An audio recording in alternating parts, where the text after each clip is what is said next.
I got to record on my phone today. I forgot my camera.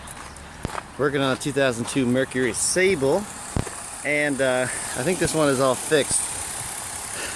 She came in and said that her car was idling really rough, and check engine light was on, check engine light was flashing.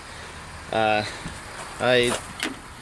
scanned the computer. We got a whole laundry list of codes. Most of these are, you got a misfire code, you got exhaust gas recirculation code, you got bank 1 and 2 lean. So experience has taught me when you have that many codes at once, most of the time it's caused by one thing. So something that's constant to all of those things is the bank 1 too lean and bank 2 too lean. That means the whole engine is too lean.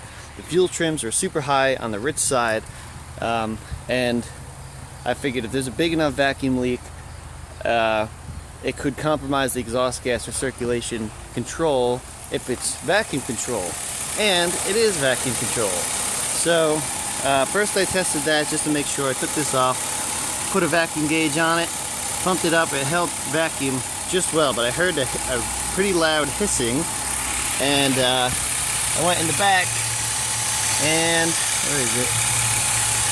Can you see it? Sorry, it's my phone.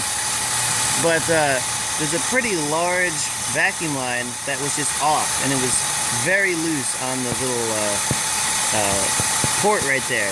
So I had to use a little hose clamp to put it on and make it stay there. And now she's running perfectly fine, no issues, no codes. So that's it. I thought that was, an interesting find for you guys.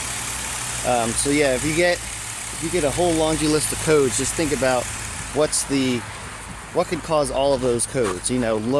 Lean, bank 1 and 2 causes all the misfire codes, and compromised vacuum causes the EGR valve code if it's vacuum control, which it was.